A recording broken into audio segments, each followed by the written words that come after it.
So don't pay too much attention to marks card, but I think it'll be great if you're passionate about something, if you go above and beyond what you're being asked to learn in college, right? I mean, and at any rate, what you learn in college is only a little bit. It's only a starting point, right? Most of your learning is going to be outside. So I'm not sure if I can give general advice that is applicable to everybody. The other thing I perhaps would say is you probably should get really in depth into something, whatever that something is. You have to decide. Um, don't be too superficial, because then you really don't have a motive, right? You're no different from anybody else.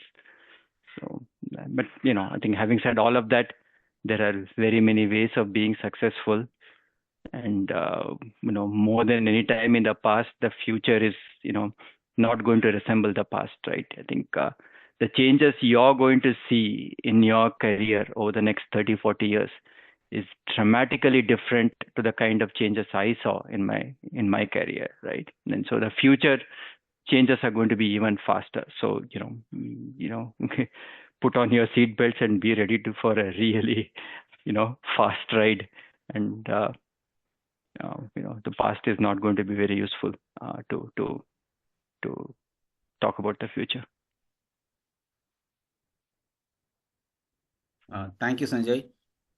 If any one of you have any questions, specific question, please feel free to ask, because we have 3 more minutes before we start the talk.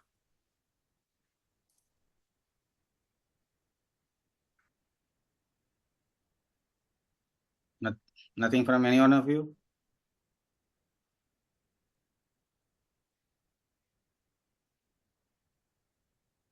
So these are mostly third year students, right, Mauli? Yes. Third year. They will be graduating next year, mid 2026. Okay. So just to give you a brief overview of what they have gone through, in the system stream at least, which is relevant to your talk. So I have introduced them to digital design, basically, in the first semester. Then the second semester, they had a course on embedded systems and microcontroller, where they had an opportunity to learn ARM processor assembly using Raspberry Pi Pico. Then on the third semester, they had a operating systems course wherein they had a WSL for a lab, and they developed a POSIX-based API-based software. And parallelly, theory was taught. Then networking I had in the fourth semester, which is almost a year back. Then it was introducing the OSI layer and more on IP routing and Ethernet and basic networking. Then last semester, in the fifth semester, they had a IoT and edge computing, wherein they learned about porting TensorFlow model to ESP32 board using TF Lite. Now they are attending this course, network security, wherein they are learning a portion of the networking which they did not know earlier. And then we are covering a little bit of security portion also. So going forward, we have next semester, we have a processor architecture, wherein they will go in deeper into pipeline and other architecture. This is the system stream courses. Apart from that, they have gone through many in the machine learning and data science area. Okay. So this is the background. So what I suggest is you can, any acronym that you talk, you can just briefly explain about that and go forward. Okay. Sure. So that will make forget to please, interrupt me and, then and there itself, and I'll sure. Yeah, I will do that. And all of your students, you can also interact with him. He is so friendly. I want you to use this opportunity to interact and learn from this talk. Okay. So now, Sanjay, maybe I will share the screen. What you can do is, next, if you say, then I will move to the next slide. Okay. Sure. So over to you. First of all, I will mute myself. Otherwise. Okay, I guess get started. Let's go to okay.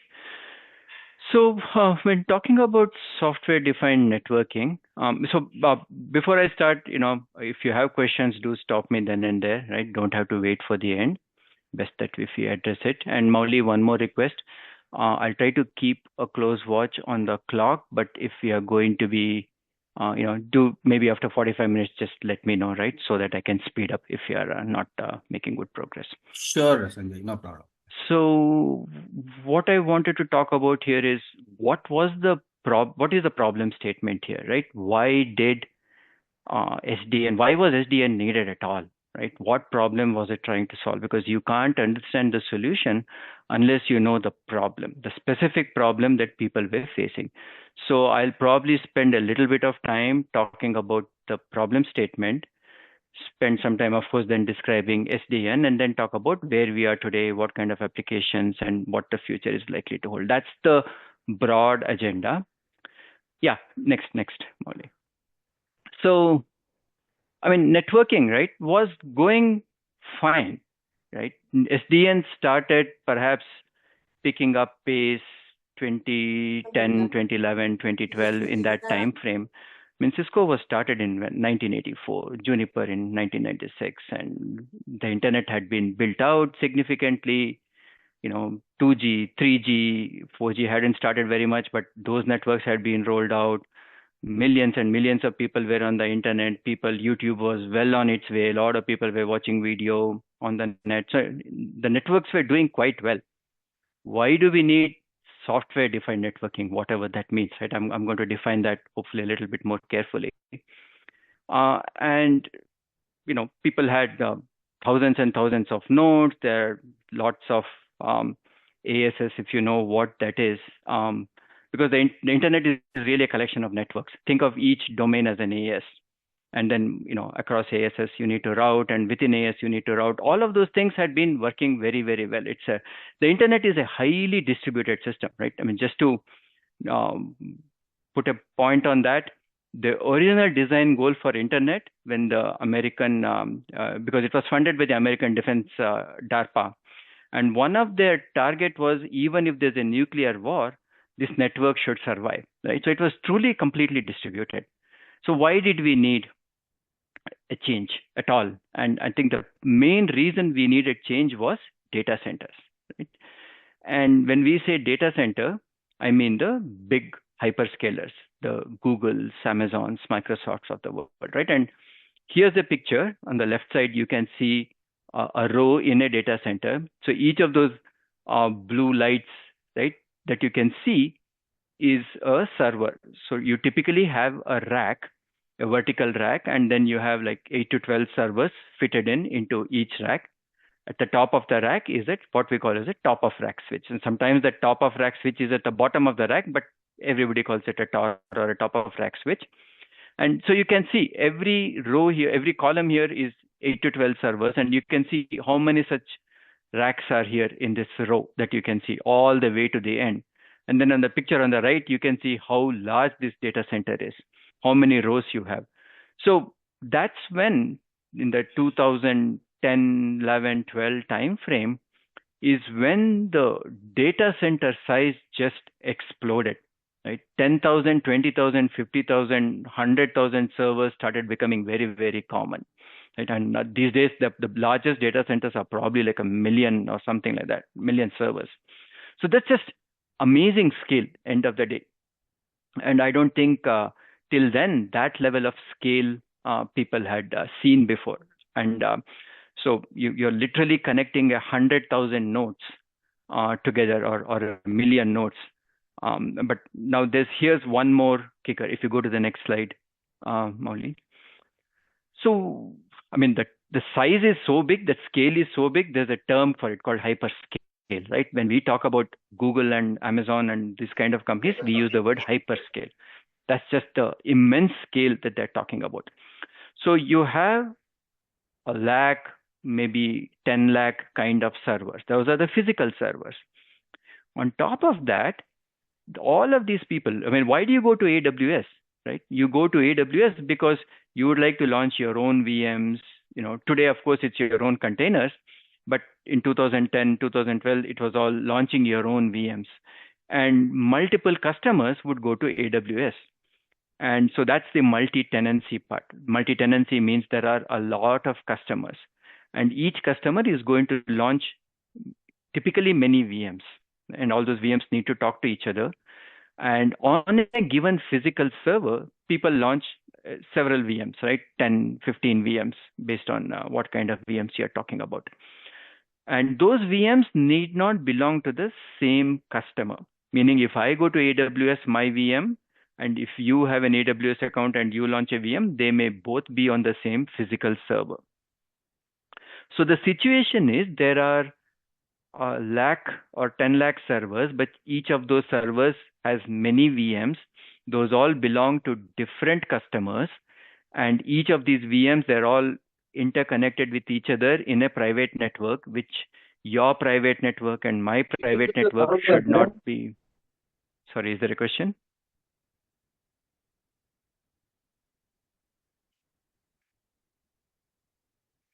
Maulik, I can't see the slides.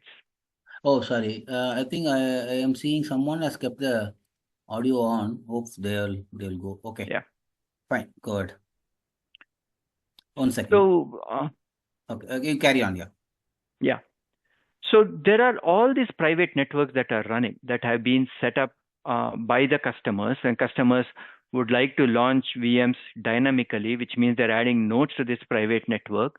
I have my own private IP addresses, and you have your own, and the two should not clobber each other. So the scale becomes even more worse, right? And then on top of all of that, you have various SLAs, right? There are guarantees that AWS gives that VMs are going to be up and they're not going to go down. If something were to go down, they'll guarantee that you can relaunch that VM within so many milliseconds. And it all added this extreme amount of stress on the networking. And part of the way they dealt with multi-tenancy is by doing things such as NFV, which is network functions virtualization, which is just a fancy term to say that the entire network is virtualized, right? I mean, just like if you have memory, you have virtual memory. Like you have physical memory, but then essentially the OS and the CPU work together to somehow give you an idea that every process has its own virtual memory, and one virtual memory is sort of, at least logically speaking, completely different from some other processes' virtual memory. And so we really wanted to do the same thing with networking, which is actually more difficult because if whatever virtualization I do in a server, that's only going to impact that server, but whatever virtualization I'm doing is across the entire network.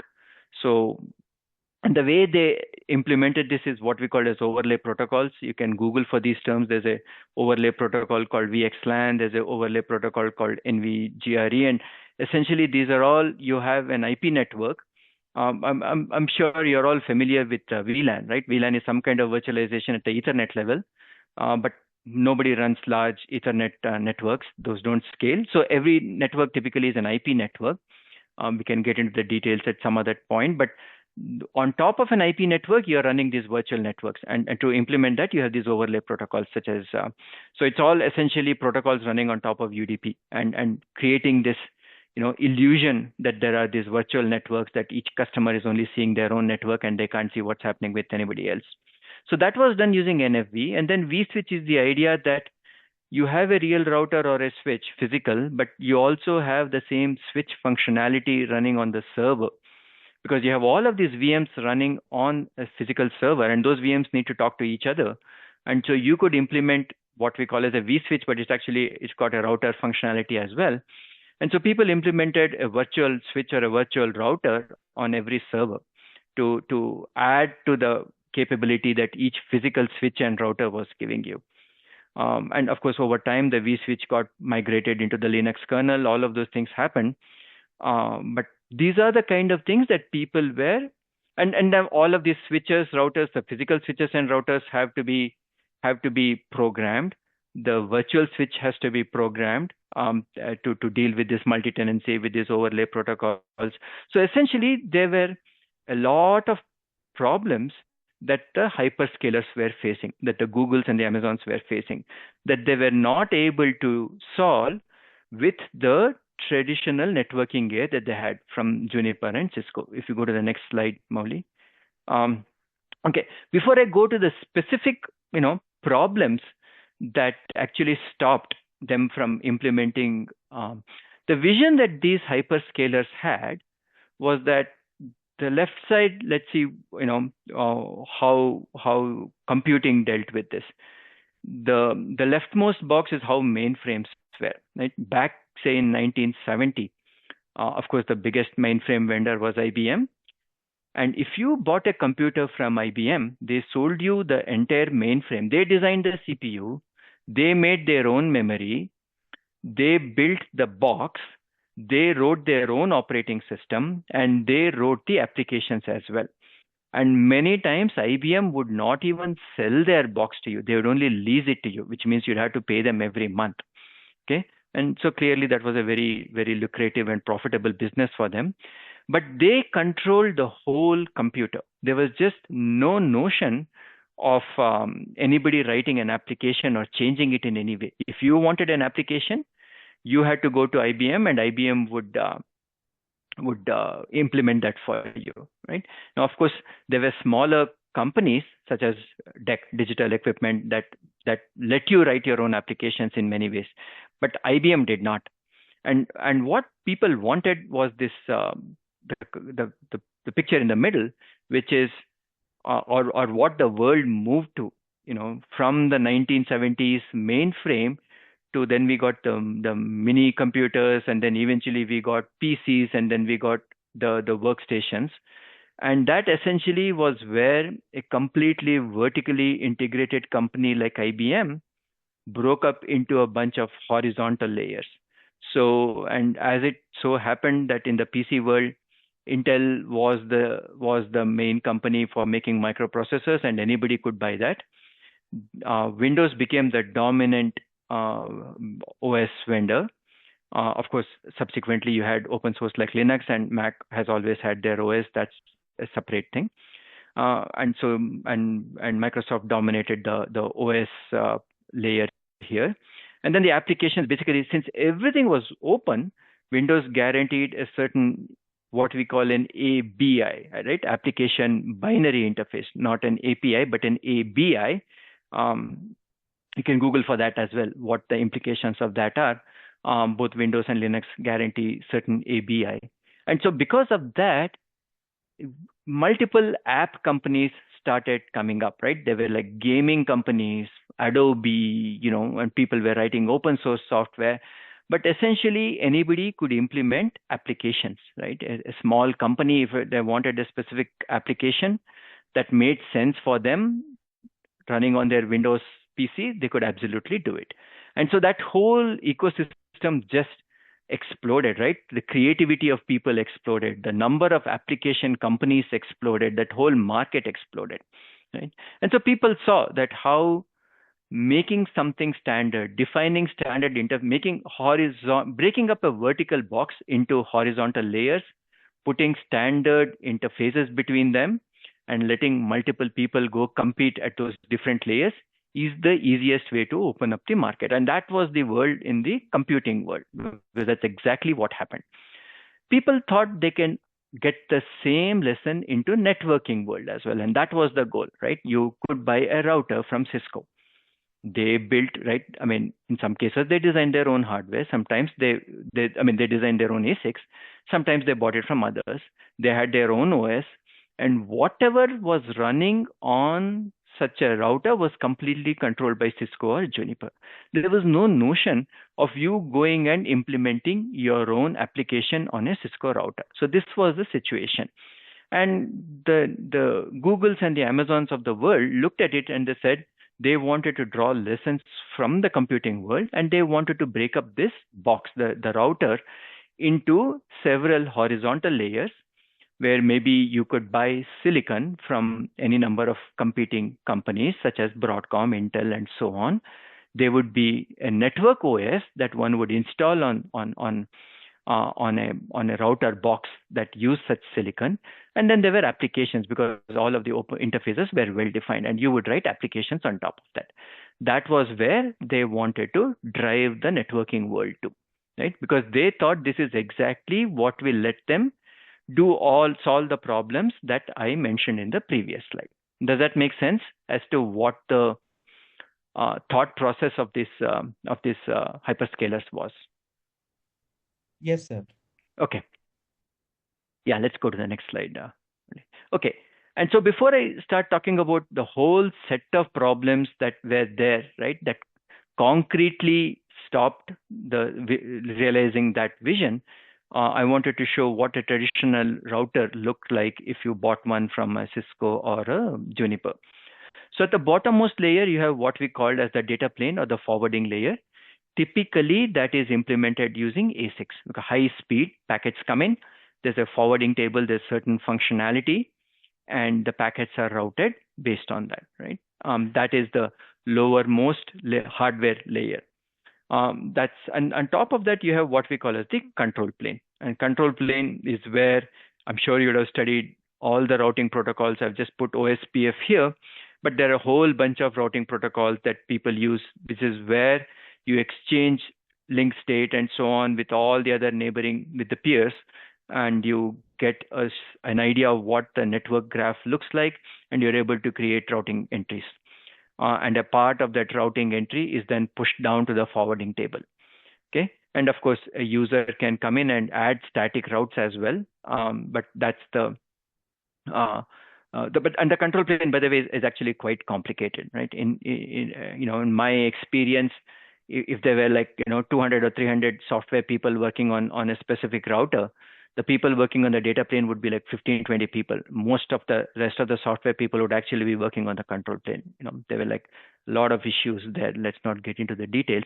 And then on top of that, you have the management or the policy plane where people coming and configure, right? And if you have used a Cisco router or within Linux, if you have used where the various IP route add and those kind of commands, and Cisco is largely the same, Cisco CLI is largely the same. That's where you go in and push down whatever, right? You'd have to log into a specific Cisco router and enter the CLI and add whatever commands you want, right? They often also had a GUI with a HTTP RESTful kind of an interface, but it was like basically just a wrapper around the CLI. Right? So this was how a traditional router was. So any quote unquote application that had to be written was written by Cisco or Juniper, right? And they would make it as a control plane process or a management plane process. And that's pretty much, you wanted a change. If you were a big enough customer, they would listen to you. They'd implement it in 6 months. And so there really was no way for you to go configure or change anything. Okay. So this is the backdrop of the problem statement. Let's go to the next slide, Molly. So typically, or concretely, what were the roadblocks, right? I sort of said this was the vision. They wanted to support massive scale. They wanted to support this brand new overlay protocols, which the IETF standardization process, I'm not sure if people have looked into any RFCs, but anytime any networking protocol needs to be standardized, you have to go to IETF, and they eventually standardize it in RFCs, and which takes time. Standardizing RFCs takes like a year, 18 months, 2 years. It just takes a long time because everybody has to agree. And so the entire standardization process was slow, and that's not the pace at which Google and Amazon and Microsoft worked. Right? They were essentially this extremely agile, make changes at a very very fast pace. If something breaks, we will roll back. Not carefully deliberate, design for 6 months and then implement. They were not that kind of companies, right? They were essentially, as the Facebook founder said, move fast and break things kind of companies. So this whole standardization process was a big problem for them. And then, as I said, from their point of view, control plane, data plane, the hardware, system, software, everything being tightly bundled together by the Ciscos and Junipers of the world, when there was just no play for them, no place for them to go in and enter and add their own software, make their own changes. There was just no way to do that. And that essentially also meant vendor lock-in in the sense that if one vendor had better performance, right, and you bought that vendor's router because of you wanted that performance, changing wasn't easy. Cisco CLI was very different from, say, Juniper CLI, and if you for whatever reason you decided to re-implement your network or redesign everything, or your next data center, you wanted to use some other vendor's routers, the training, all of that was difficult. And then, as I said, this whole configuration CLI methodology of controlling routers was just not scalable. Think about it, right? Every 8 to 12 routers, every 8 to 12 servers is one router. And you're talking, 10 lakh servers. So you're talking 1 lakh routers. And then if you include all of the vSwitch, which is also actually a software router, that's the number of servers that you have. And then you need to control all of them. There's just no way for a system administrator to log into these and add a CLI command. I mean, that's just not the way it works. It has to be automated completely. No way you can do these things manually, right? So that pretty much was a dead end from their perspective. And as I mentioned, the slow innovation cycle, I mean, not only in the IETF standardization process point of view, but just that, if somebody went with a request to Cisco, they probably would take 2 or 3 quarters for them to actually implement it, test it, and then release it in the next software update, right? Whereas these people wanted something in terms of weeks. And as I said, there was no way to add new features, no way to add new applications. There was no notion of programmability at all, right? You couldn't program. You could just go in and configure it using the CLI, but you couldn't do anything else. If you thought of a brand new protocol that made sense to you, to your data center, there was no way to add that at all here, right? And then the other thing, which the distributed nature of the traditional control plane, what I mean by distributed here is every router is running, for example, OSPF, right? And OSPF, all the instances of OSPF, they're talking to each other, they're exchanging state, and they're coming up with some kind of a coherent view of what the entire network looks like and what the routing table entries need to look like, right? And by that definition, the entire network is actually distributed, right? The OSPF is distributed, the state management is distributed. And in many ways, which I'll talk about in a subsequent slide, that actually goes against this notion of having an application. An application cannot deal with distributed, right? If you want to run an application that controls some aspect of the network, you can't say I'm going to have an application that runs on every router to control whatever control you're trying to add to your network, right? However, these people wanted to add some control. If the answer is implement it in some way and Cisco is going to expose some APIs and then you can write an application that uses those APIs and runs on that router, you're going to literally have to run that application on all these routers, on the 1 lakh routers. And then they need to exchange state with each other. And, that whole distributed nature, obviously it has its benefits. It's great for so many different things. But from this one pure viewpoint, that you want to have an application to control one application, to control the entire network, then the distributed nature becomes a roadblock. You need to somehow change that. Okay. So concretely, these were all the issues that these guys were facing. Okay. This was the motivation for them to take a step back and say, we are going to do things in a different way. And that's how software-defined networking was born. Okay. Problems is all clear, right? What the problems are and what the roadblock, clear, concrete problems that they face, the issues that they face. And now let's go to the next slide. Okay, these days so many things are software defined, right? I'm not kidding, I've even read a blog post somewhere that talks about software defined software, right? So you can take it to a irrational extreme, but without going till that, the key question to answer is just what is software defined? What does the term even mean? Okay, so here are some commonly accepted. Now, nobody's defined this. There is no IETF RFC standard that defines it. But here's what people typically mean when they say something is software defined. On the first thing is you typically expect that there is an application or software that is running on a different server, not on the hardware, not on the thing that you're controlling. Your application is running separately, typically on a standard server, right? Whatever you find in a data center. And that application is controlling this hardware, right? So that's sort of the first feature or expectation if you say something is software defined. The second is this point that I touched upon in the previous slide. Everything has to be centralized, or at least there has to be a viewpoint created that there is one centralized abstraction provided. So the next two bullet points I'm going to combine. So there's one central controller of some kind that is controlling many different hardware, in this case, routers, right?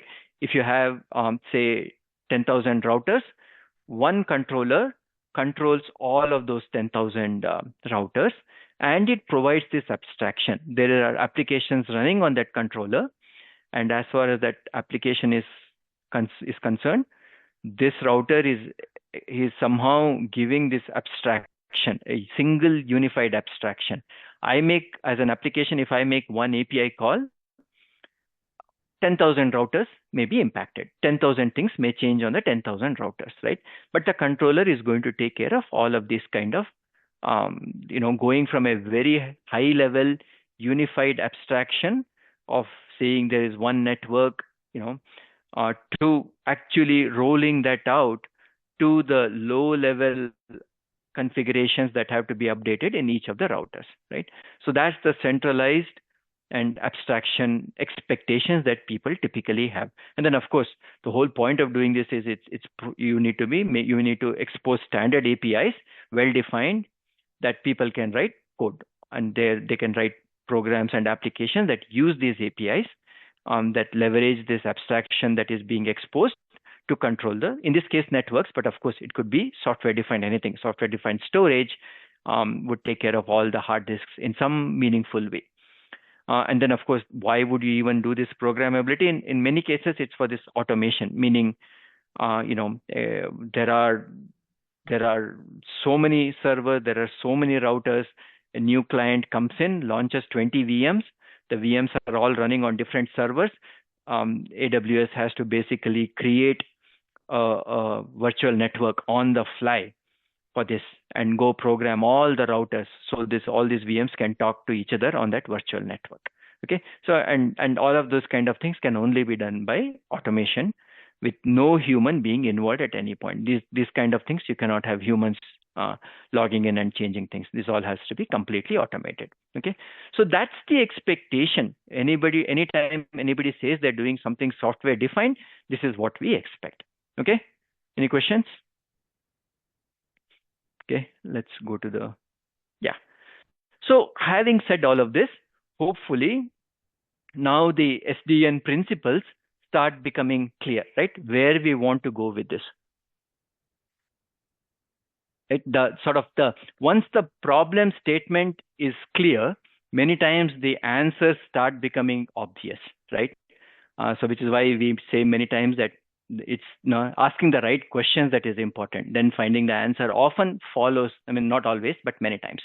So I think at this point, all of these things that I'm telling should be obvious and self-evident to you, that you want to solve those problems. This is how SDN needs to do it, right?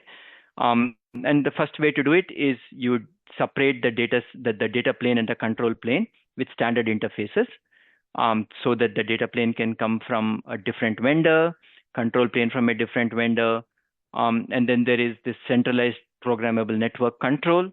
It's in a central place, so which means one instance of that is controlling many routers, and all these routers are programmable through this remote controller. And then, of course, there are applications running on top of that controller, and those APIs are well defined. And then at the very last, this programmable data plane is something that came in a little bit later, where people said we want to change the data plane also. If I am going to make the network do exactly what I want the ability to change the data plane. And why would that? I mean, one reason is you want to implement a new protocol, right? You remember I said there are these overlay protocols called NVGRE and VXLAN and so on. Maybe somebody wanted some other protocol. But typically, once those protocols are done and they're working reasonably well, it's not common to implement new protocols.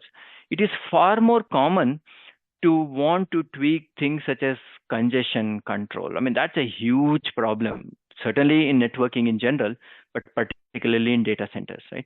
So having ability to implement new congestion control algorithms, to implement various what we call as network telemetry. And telemetry just is a fancy term to say I have a lot of hardware counters in the data plane that gives me a great deal of visibility into what is happening in the data plane, right? So there often are many queues, right? I mean, I don't know how much of QoS you all have studied, but it's, for example, it's common to have, in VLANs, you have a priority bit. I don't know if people remember that. There's a P bit, which is basically so you can have several classes of traffic, I mean, even in IP for that matter. And it's typical that you end up sending this traffic packets belonging to different classes to different queues. And then you have what we call as a queue discipline, meaning you have 8 queues all feeding to the same physical interface. And you can have various queue disciplines such as I'm going to do round robin, or I'm going to do strict priority, meaning highest priority queue is always packet from that is sent out first. Nothing in the highest priority, then I send it from the second highest priority, and so on. Or I can do round robin. There are various. There are other things to control. The how much of queue loading you are doing. If you do too much, if the queues become too big, then there's another problem called buffer bloat. Once again, that's a term you can note down and Google. Buffer bloat causes tremendous performance problems for TCP. So people wanted to tweak a lot of these kind of things, and that's where the programmable data plane came in. And obviously, where Cisco builds the boxes and then somebody else is buying the Cisco routers and implementing a network, that's one thing. But that was not the frame of mind for the Googles and the Amazons of the world, because Google started out by first buying servers from other companies, but at some point they said it's impossible for us to buy servers from others, and they started designing their own servers. And at some point they really wanted to design their own routers, and that meant they are going to implement their own networking protocols. They have their own congestion control protocols, right? I mean, Google has done it, AWS has done it, all of these guys have done this, right? And so programmable data plane was something that was extremely important for them to actually manage these networks in a meaningful way, because the Cisco not actually running their own network, right? They were vendors. Of course, they had all good incentives to do the right thing, but Google and Amazon thought, we run our network, we know what works well, what doesn't work well. We would like to make the changes really fast, and therefore we want a programmable data plane. So these are all the things that any SDN implementation basically supports, all of these kind of things. Any questions? Okay, let's move on. Okay, so we have talked about what we expect in an SDN. You've seen what a traditional router looks like. What does an SDN software or what does an SDN based router look like? So at the bottommost, you have what we call as a programmable switch. Traditionally, you would buy your router from Cisco or Juniper or whatever, right? Now, the notion of a programmable switch, the term we use in the industry is white box, means you don't have to go to Cisco or Juniper. You can go to a company in Taiwan and they will manufacture a router for you. They will do, right? Just like, see, if you want to buy a PC, you can go to HP or Dell and buy a full PC from them, right? Everything is, they implement the whole PC, they install Windows for you, they do everything for you. And the same thing if you want to buy like not a PC, but if you want to buy a server, you can definitely buy it from HP or Dell or whoever. But commonly, what do people do, right? If you want to cut cost, you go to Taiwan and you ask them for a router, and they basically sell you a router. They basically sell you a server, which will have Intel or an AMD chip in it. And that's about it, right? It doesn't have any OS, and whoever is buying it will install their own OS and they will do everything with it, right? All the Taiwanese vendor is giving you, right? Companies like Foxconn and so on, they'll probably give you a box which has BIOS and BMC and those kind of basic things that are absolutely needed to boot it. But then it's up to the buyer to implement to install their own OS, their own applications. Everything is done by the buyer. Very similar notion here for white box switches and routers. You could go buy a router from some company in Taiwan that would actually have a switch that would have silicon from a company like Barefoot, which is now owned by Intel or Broadcom, right? Of course, who's the leader in this space. And so you could buy a routing switch from any of these silicon vendors, build the switch, and then there were all these open source switch OS that runs on the switch itself. And you could just, or you could buy the hardware and install your own switch OS, right, as a consumer of that. Okay, so that's at the lowermost level. This is where the box is just a standard unbranded box. And then the standard interface, there's the Stratum, which is like a open source switch OS. There's the more popular one is called Sonic. By the way, this picture is quite old. Sonic is something that Microsoft implemented and open source, so people use Sonic for switch OS. They have a SONIC, and so people that has a standard API that anybody can program. So that's the bottommost layer. And then you have the controller, which in this case is something called ONOS. Once again, it's an open source project, which is an open networking operating system. And one ONOS controller will control many switches. And it talks to each switch through, you can use any standard interface, like it could be an HTTP interface, but people typically use gRPC, which is far higher performance compared to a standard HTTP with JSON kind of implementation. gRPC tends to be much faster. It brings in many other additional benefits. So people use gRPC. So the network operating system, or ONOS, is going to control all these lowermost routers using gRPC messages.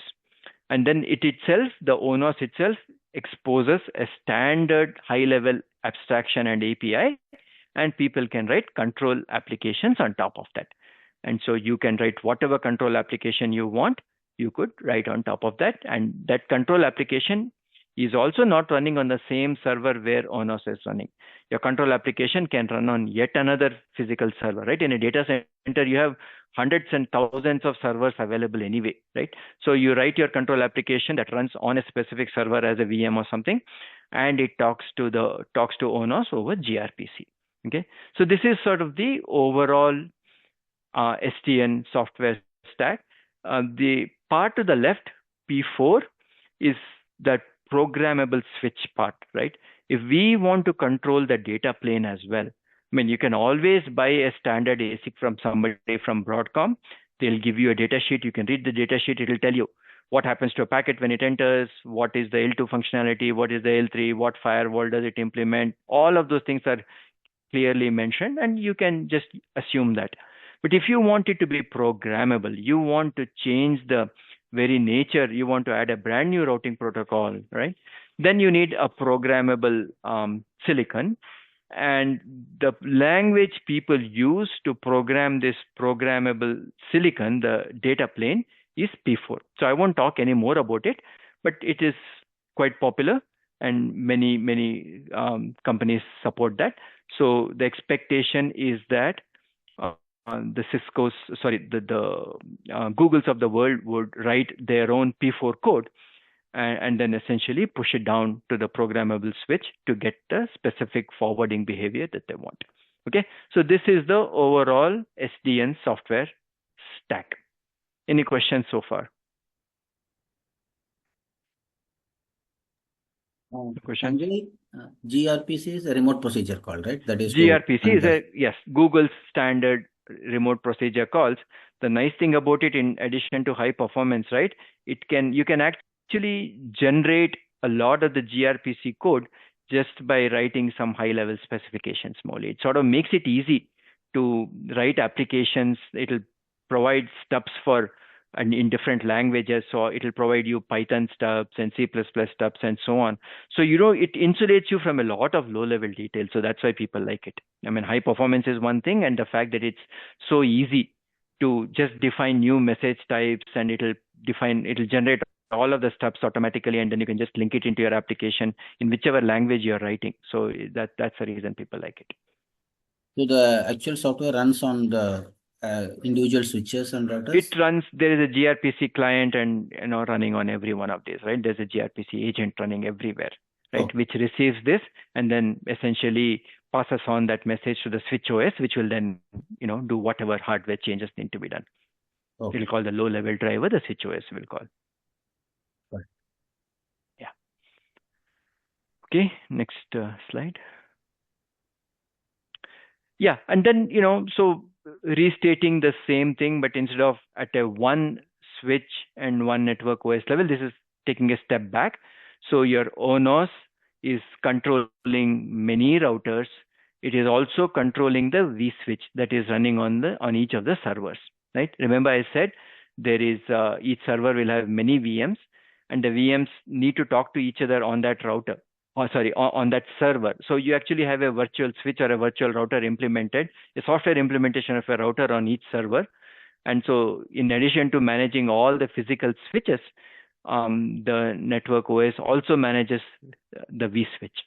Right? Because and these different switches need not even be from the same vendor, right? You could have multiple vendors, but so that the network OS should deal with all of that kind of variation. Okay, so this is where this shows you the notion that a control app essentially gets this single abstraction of the entire network, right? A control app is just running. It sort of says, change some parameter, right? I mean, don't allow this or enable that, and that essentially that control that control app will make an appropriate API call to the network OS. Then it becomes the network OS's responsibility to take that one API command call and then figure out what needs to be done on every switch in the system, and then go roll out those changes to every switch. Okay, make sense? And I'll talk a little bit about some of the applications later on. But this could be, things like new customer has come in, and the new customer launched 20 VMs, and so you want to now, and the question is, okay, where do these VMs run? Well, if it's a container, for example, today there's a Kubernetes running which decides on which server to run each of the container, right? But it's the same idea. Nothing changes with a VM. So based on which server is least loaded, the VMs would be instantiated on these different servers. So the customer has launched 20 VMs, and they all want to talk to each other. And so you have to create a small virtual network, and you have to create an overlay, and then you have to go, which means you have to go launch the VMs on every one of these servers. You have to go program that vSwitch appropriately with all the overlay routes that you need. You have to go program the appropriate switches, right? Because you have 10,000 switches. Not all of the switches need to be programmed. Maybe all of these VMs are running just on 4 racks. And so you only go touch the switches belonging to those 4 racks, and you add the appropriate routes and appropriate priority. You do all of those kind of things, right? So the network OS essentially translates this one high-level command that the application is giving to a large number of low-level commands, right? And that statement should scare you, because it's a very, very difficult. Sounds easy, but it's an extremely difficult thing. And I have a slide where I talk about some of the issues that you're likely to face when you do that. So is this clear how the system level view of how the SDN works? Sanjay, this you said about centralized controller, right? Does it have to be within one physical location, or can it be again spread across? So for one thing, people started off with one instance, but very quickly they realized that this network OS itself, the controller, was becoming the bottleneck, right? So what do you do when it becomes a bottleneck? You start having 2 instances, 4 instances. Now you're logically breaking up the work into 4 instances, but it should appear as one logical block, right? Yeah. It's like sharding in one way from a database perspective. So people started replicating functionality in different ways, and then you started having some kind of a notion of hierarchical, right? Because you need to scale, and if the network OS, that software implementation becomes the bottleneck, and you find out, for example, that one ONOS instance supports 1,000 routers, and you have 10,000 routers in your data center. What do you do, right? You need to have 10 instances, but then you can't have 10 separate abstractions, right? You need to have a layer above that essentially says, fine, I'm going to have one more ONOS layer above that ties all of this together. So people have done those kind of things. This whole scaling is definitely a huge problem. Having said that, now to answer your question, so there are already multiple instances, there are backups, replicas, right? What happens if one fails? You always want to have a replica running, right? So that if one crashes for whatever reason, the second one takes over immediately, right? Because you can't afford to bring down the entire data center network just because of this, right? So obviously people have taken care of that. If you don't run it locally, I mean, the point here I think is, you have 10,000 routers, but you have like a lakh servers or 10 lakh servers, right? Can you not find a few servers where you can run this? Why does it have to be in a different data center? So almost certainly you would run it in the same data center somewhere.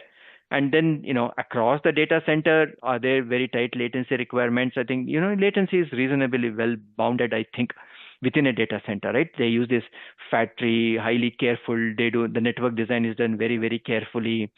You don't go through too many switches and routers to go from any physical server to any other physical server. So my guess is almost any server in that physical data center will do. Unlikely people will run it in a different data center. I don't think that will happen. But having said that, the one specific use case where definitely the server is running remotely is SD-WAN, and I have a slide for that later on, Molly. So we'll talk about that. Similar to DNS, distributed across. Correct. Yeah. Okay, so this network OS, it turns out that is the most difficult part of this. Implementing, having a programmable data plane chip, people have done it. You can buy from multiple companies. You can go to a Taiwanese ODM and buy a white box router. The switch OS, people understand Sonic, that is all not that it's an easy problem, but people were able to solve. The most difficult issue people are struggling with or struggled with for a long time is this network OS. Because what does it even mean to say I'm going to give one coherent abstraction? I have 10,000 nodes. What does it mean? What abstraction should I expose to an application to say I have one network, not 10,000 nodes? Maybe the 10,000 nodes, if some servers go down, some rack goes down, which happens all the time in the data center, there's some breakage, some cable gets cut somewhere, 10,000 servers become 9,990 routers, right? That's fine. But end of the day, one abstraction, one network is there. Every API, every abstraction this OS is exposing above to the application talks in terms of network, not in terms of individual routers, not in terms of the individual ports. Each network router is going to have 12 ports or 16 ports or 32 ports, right? And on each of those 32 physical ports, you can have many VLAN ports. I mean, this cannot talk about that low level of detail, right? It has to be at a high level abstraction, right? If you're trying to solve a problem of I'm going to throw a ball, and see how far away the ball is going to go, right? You're going to use Newton's laws. You're not going to start talking about in terms of atoms and electrons and neutrons, and that's just a wrong abstraction. You have to work at the right abstraction, and this translating the very low level abstraction to this networking abstraction is simply not easy. And it's end of the day, also is a distributed system. What that means is data or state of each of these 10,000 routers has to be collected, sent to this centralized. It's a logically centralized. Maybe it's not physically one, right? Physically, the network OS is actually implemented over 20 replicas. But logically, it's one entity that has to collect all of this data. It has to process it somehow, right? The raw low-level data coming from 10,000 servers has to be nicely, meaningfully collapsed together, collated together. You have to, and then expose it, of course, to the applications. You also have to store some of this state for historical reasons. In a database, people may, an application may ask, what was the state 5 minutes ago? What was the state of congestion? Was there congestion anywhere at all? It may ask some question like that, and your abstraction may actually expose an API that lets an application query for those kind of things. So you may need to store a fair amount of state, which means then you're talking about storing it in a suitable high performance database. All of those things this thing needs to do. None of this is easy, right?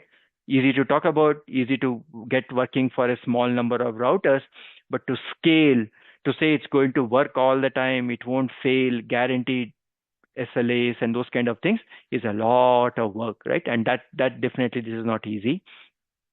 And then, this whole notion of I'm going to take one high level API or command from an application and translate that meaningfully to a subset of the routers, go in, make those changes to every one of those routers, that's not easy. This whole set of problems that are in the next bullet show up. First is validation, meaning an application asks for something. You first need to ensure, is this application even allowed to do this kind of things, right? What is the set of operations we are allowing this application to do? So you have to validate that. There's a basic security check, that kind of a thing has to do. You have to validate everything. You have to validate things like, is the application asking me to do something reasonable with the router? Right? I'm asking the router to do something, and is the router in a position to do something? Is that ask fair, reasonable? That validation has to happen. After that validation is done, then you need to do atomic updates, meaning to implement this feature that the application is asking me to do, if I need to go update 1000 routers, it's an atomic update in the sense of all 1000 have to be updated. I can't say I updated 999, I failed for one, tough luck. It doesn't work that way. You got to basically update for all 1000 and then go back and say, yes, successful, it has happened. Even if you don't update for one, you're in some weird inconsistent state. And nobody can give guarantees if you're in an internally inconsistent state. So at that point, you start doing rollbacks, right? Rollback meaning I did an update on 10, or tried to update 1000 servers, 1000 routers, 999 worked, and the last one failed. Now I have to go back to the previous 999 and undo the changes I have done. That's rollback. Bring it back to a known sane state. So I can go back and tell the application, oh, by the way, whatever you're trying to ask me to do, it failed. But don't worry, the network is in a reasonable state. It's sane, right? And then, maybe people can figure out why it failed. Should you try a second time? What are the, failure mechanisms you have? How do you deal with it? Those are all various policy mechanisms. But this rollback isn't easy either, right? Because then in some sense, you're serializing, right? Because I have got 5 changes that the application is asking me. 1, 2, 3, 4, 5. I have started applying, 1, 2, 3, 4, one behind the other. I am sending out these updates. 1, 2, 3 succeed, 4 failed. Now, what am I unrolling? Am I only unrolling 4 in the middle of all that, thinking everything will succeed? I've even sent out for 5. And for 500, even the update 5 has succeeded. You end up in this weird, messy situation. So the rollback isn't as easy. But the alternative is you say, fine, I'll try 1. Let it all succeed. It takes like 10 seconds. Then I'll do 2. Let it all succeed. Then I'll try 3. That takes another 10 seconds. Then people come in complaining performance is bad, right? Every update takes 10 seconds. Your computation is faster. Wire is so slow. So, you're really caught in a difficult place here. And then on top of all of this, since you're studying, this as part of a security course, you should know, audit trails are really important. People ask,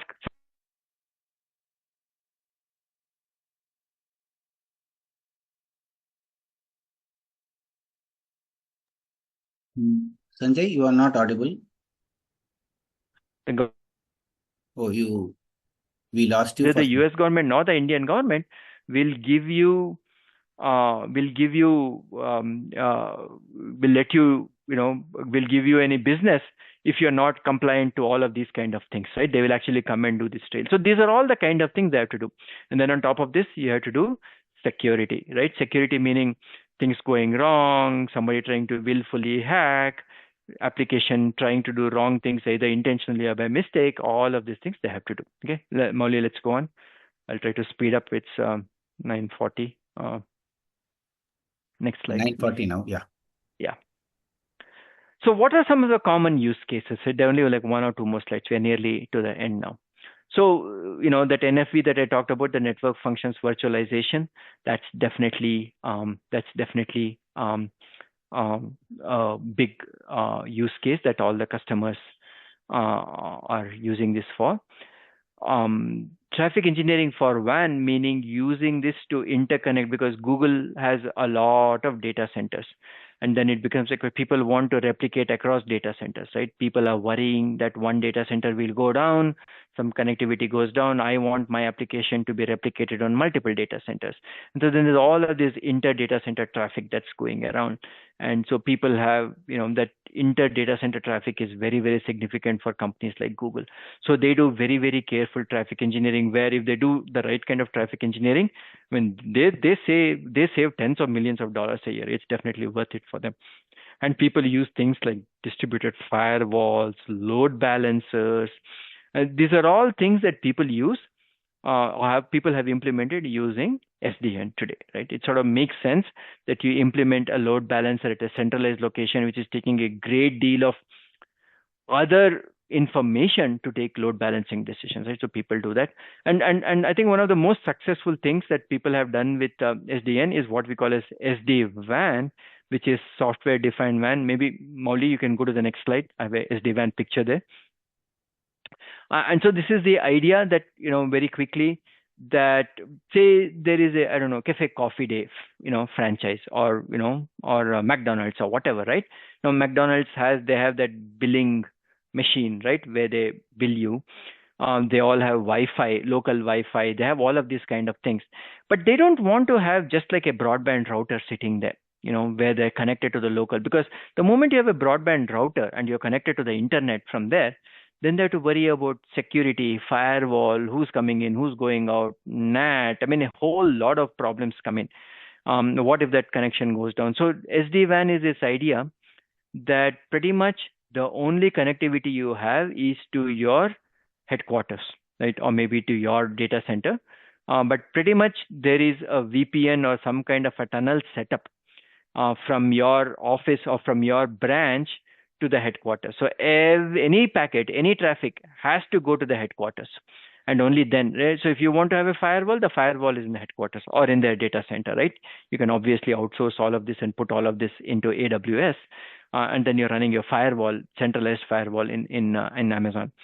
And then people do additional things such as have one WAN connectivity, maybe Airtel, then they have a second WAN connectivity, maybe Act Fiber. Then the third WAN connectivity, they actually have a 5G connection. So they're pretty much guaranteed by buying three cheap WAN connectivity.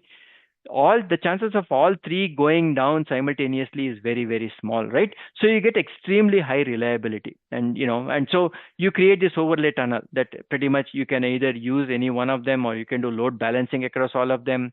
And then there's a whole set of other functionality people do. But SD-WAN, for the sake of IT security, to make sure that people are not hacking into your cash register, people are not hacking into whatever local servers, PCs you have in that branch, people don't like to give direct WAN connectivity. So there's no direct internet connectivity for a lot of these kind of small companies.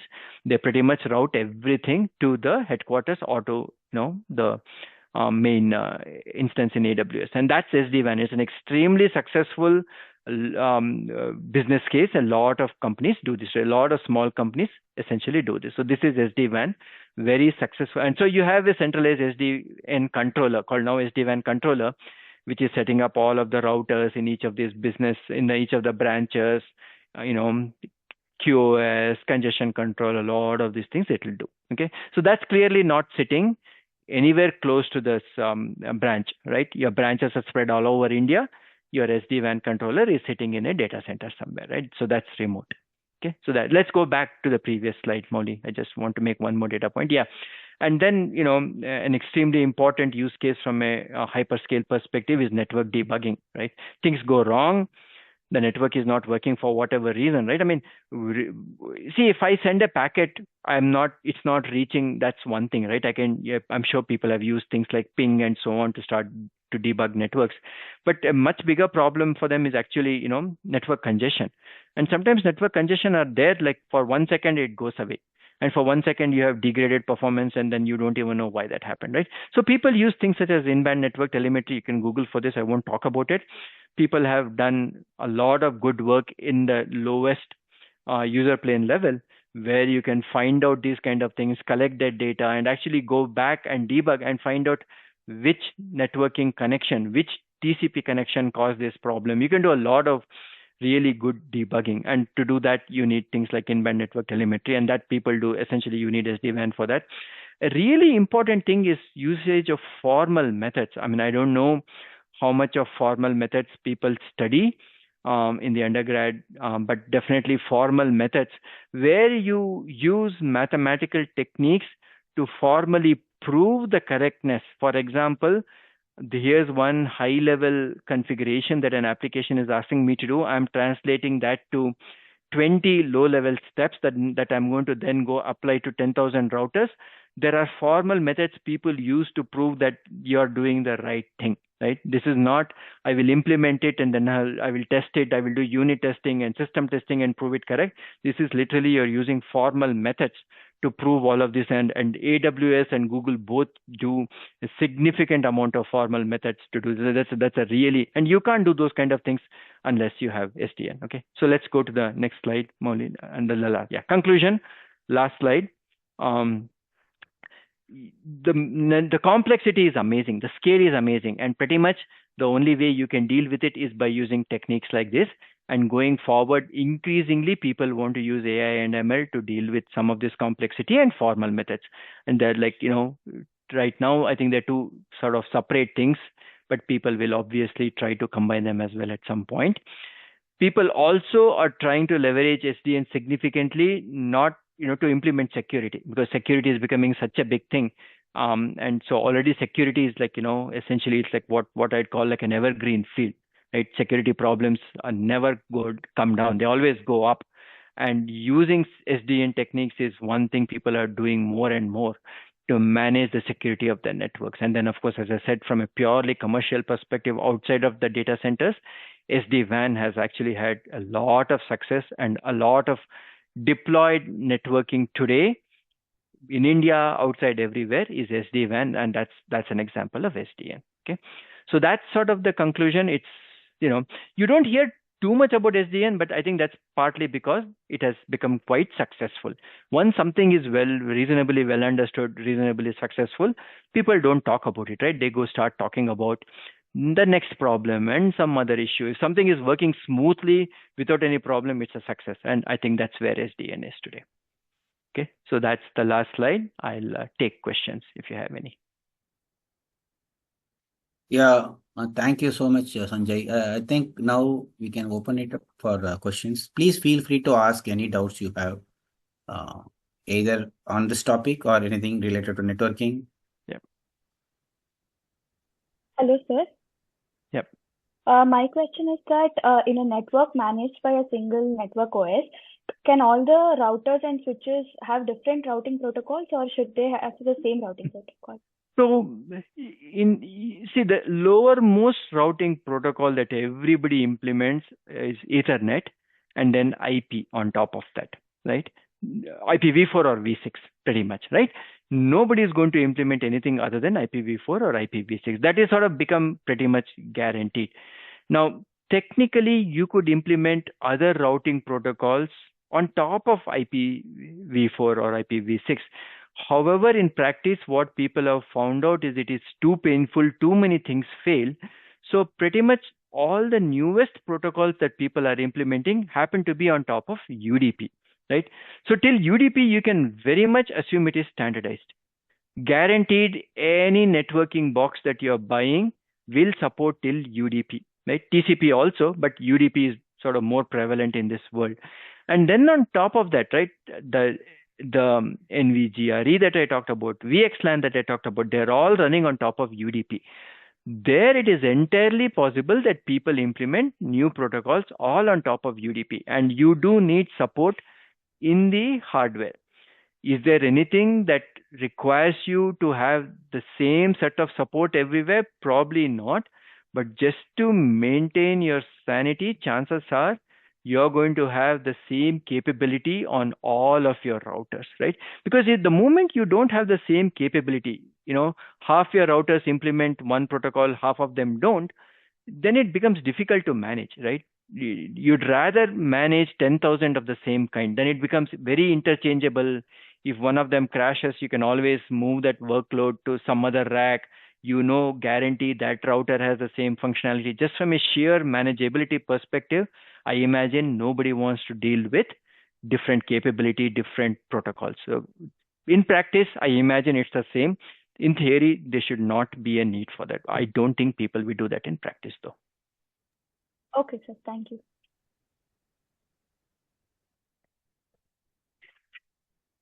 Okay. Any other question?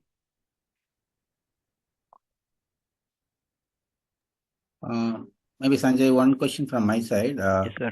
Now Cisco and Juniper were holding on to their own design and like IBM what they did. Now, how is this SDN affecting their They have very much market? adopted this.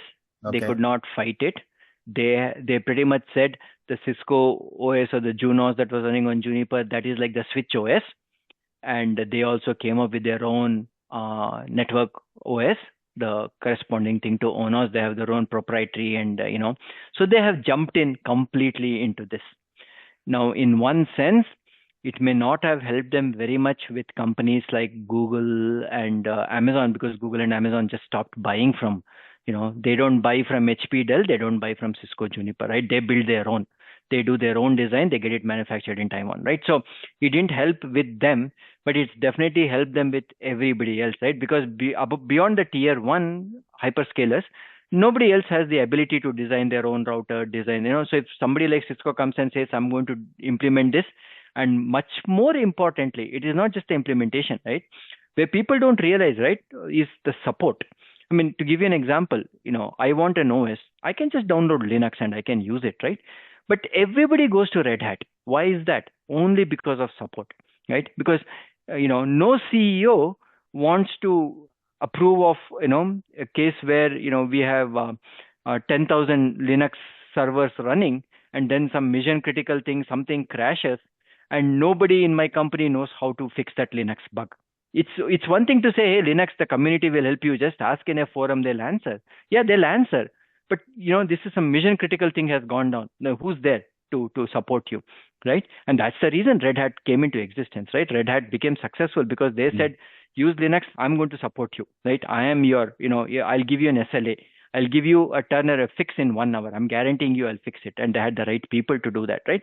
And Cisco basically sells the same thing, right? They say, yeah, you can go take that ONOS. It's open source. It's very good, I'm sure. But if things crashes, who's going to help you, right? And then the CIO, those kind of people look at it and say, no way, I'm going to go use some open source, right? I can't depend upon it.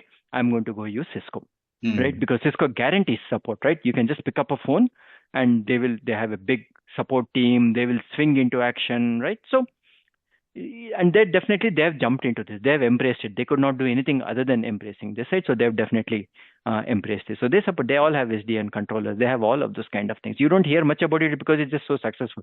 It's business as usual, for all the tier 2s, tier 3s, they just buy it from them directly now. So pretty much the market is again dominated by the old timer networking. For the tier 2s, tier 3s, enterprises and so on, right? For Google and Amazon, right? Who actually have, 90% of the traffic today comes or goes to Google and Amazon and so on, right? They're dominating the internet today, really, right? I mean, if you include YouTube and all of those kind of things, right? And they do their own stuff, right? But everybody else, right? Where, what do you do, right? If Google is not using your switch and router, you can't close the company, right? You have to go after the other customers, the tier 2s, tier 3s, and Cisco's and Junipers are doing well. Everybody else has their own internal traffic, the internal data centers. That's all going well, and they all use it. So it's dominating. These notions are dominating, and commercially also, I would say. Yeah. Okay. Thank you. Yeah. Any other questions from anyone? One of you? Okay, so Sanjay, I really thank you for taking time off from your busy schedule. I know how busy you are with a lot of changes and new role that you are playing now. And that too, this is a Friday late evening. I thank, please No convey my problem, thanks to Molly. your family also. Happy to do it. So It it was was wonderful. fun. Yeah, Hope to see you sometime and maybe meet the students in person. absolutely. Yeah. Absolutely, Molly. Uh, Thank you, and thanks everyone. all of you as for staying late and listening to this wonderful lecture. I'm going to record. I have already recorded, and I will make it available to you on YouTube, which is maybe useful for you for the preparation towards exam. Though Sanjay said, "Don't worry about marks," I'm sure you will do it. Okay. Uh, So thank you, Sanjay. Good night, and Thank good night, you, all of Molly. you. Good night. Thank you. See you. Bye Yeah, bye. bye bye. Bye.